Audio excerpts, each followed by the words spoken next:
안녕하세요. 공부 휴식 중 보는 채널 타스입니다. 오늘은 이 유튜브 채널에서 가장 인기가 있었던 컨텐츠, 바로 10회독에 대해서 이야기를 할까 합니다. 사실 이 이야기를 해도 몇몇 분들에게는 큰 의미가 없을 수도 있다는 생각이 듭니다. 이게 영상 길이가 짧다 보니 모든 내용을 다루지는 못하거든요. 게다가 제가 실천했던 공부법이 여러분에게 맞다는 보장이 없습니다. 실제로 세무사 메이커 쓸 때 제가 했던 공부량보다 많이 줄여서 책을 냈습니다. 저는 재수 없다고 생각하실지도 모르지만 공부가 익숙한 사람이잖아요. 그리고 어디 가서 공부 못한다는 이야기를 듣고 지낸 사람도 아니고요. 그렇다고 제가 대한민국 탑이란 것은 아닙니다. 그냥저냥 열심히 살았습니다. 어쨌건 그런 제 10회독 공부법을 수정도 하지 않고 그대로 보여드리면 이대로 그냥 따라 하실까봐 좀 걱정되긴 합니다. 그러니까 이 영상 그대로 실천하지 마시고 본인에게 맞게 수정해서 실천하시기 바랍니다. 그리고 수정해서 실천할 때 어려운 부분이 있으면 여기 영상에 댓글 남겨주세요. 제가 확인하는 대로 답변 꼭 드리겠습니다. 일단 오늘은 세무사 1차 시험 10회독 실천에 대해서 이야기할까 합니다. 저는 시기별로 일단 목표를 정했습니다. 구체적으로는 이미지와 같습니다. 12월 말까지는 단권화를 완료하고 1차 시험 한 달 전까지는 회독수를 쌓으면서 회독 속도를 높이고 시험 한 달 전부터 마무리 공부를 시작하기로요. 제가 예전에 다른 시험의 10회독 공부법을 적용하고 싶으면 3단계로 진행하라고 했습니다. 단권화, 회독가속, 마무리요. 이론서의 문제집을 단권화하거나 문제집의 이론서를 단권화하실 겁니다. 저는 문제집을 미리 사서 이론서를 문제집에 단권화했습니다.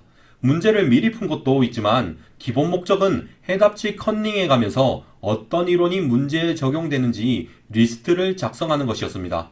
나중에 문제풀이 강의 다 듣고 그 다음에 단권화하려면 회독 속도가 너무 느려지거든요. 게다가 이 이론을 제대로 공부하려면 해답지를 보고 어떤 이론이 중요한지 판단을 해야 하고요. 대학에서 족보 보고 이론 공부 방향을 가늠해 보잖아요. 그런데 왜 고시 공부할 때는 그렇게 하면 안 되냐는 거죠.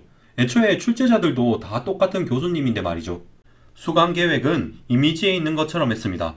여기서 이론 단계는 심화 과정도 포함되는데 정작 세무에게는 수강 신청만 하고 제대로 공부 안 했습니다. 기본 강의 소화하기에도 시간이 부족했거든요. 이론 강의를 들으면서 단권화를 했고 문제풀이 강의를 들으면서 회독 속도를 높였습니다. 시험 한 달 전에는 전국 모의고사 한번 보고 필요한 과목은 파이널 특강을 들었습니다.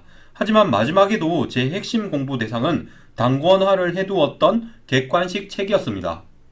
구체적인 회독수는 이미지에 있는 것과 같습니다. 여기서 회독수는 이론서를 본 것이 아닙니다. 문제집 전부를 풀고 설명할 수 있게 한번 암기하면 그걸 1회독으로 했습니다. 이론서를 100번 봐도 문제 안 풀면 의미 없습니다. 문제 풀려고 공부하는 거고 문제와 이론의 연결관계를 파악하고 암기하는 게 회독입니다. 그래서 문제집을 풀 때 설명할 수 있게 암기하는 것을 중요하게 생각했습니다. 이론 공부할 때부터 미리 객관식 문제집을 샀고 이론 공부할 때 3회독 했습니다. 그리고 문제풀이 하면서 4회독 했고요. 시험 한 달 전부터는 3회독을 했습니다. 그런데 이게 사실 정확하지는 않습니다. 제가 1월부터는 가속이 너무 붙어서 몇몇 과목은 15회독까지 가기도 했습니다. 그냥 계획이 이러했다고 이해하시면 될 것 같습니다. 영상 요약하겠습니다. 저는 단권화, 회독 가속, 마무리의 순서로 공부했습니다. 단권화 단계에서 이론을 공부하며 3회독을 했고 회독 가속 단계에서는 문제풀이 강의를 들으면서 4회독을 했습니다. 마무리 단계에서는 파이널 특강과 모의고사를 받고 3회독을 했습니다. 하지만 몇몇 과목은 계획과는 달리 10회독을 훌쩍 넘어버렸습니다. 이상으로 영상을 마치겠습니다. 이 영상은 세무사 메이커 Q&A를 바탕으로 만들어졌습니다. 예비 합격자 여러분 시청해주셔서 감사합니다.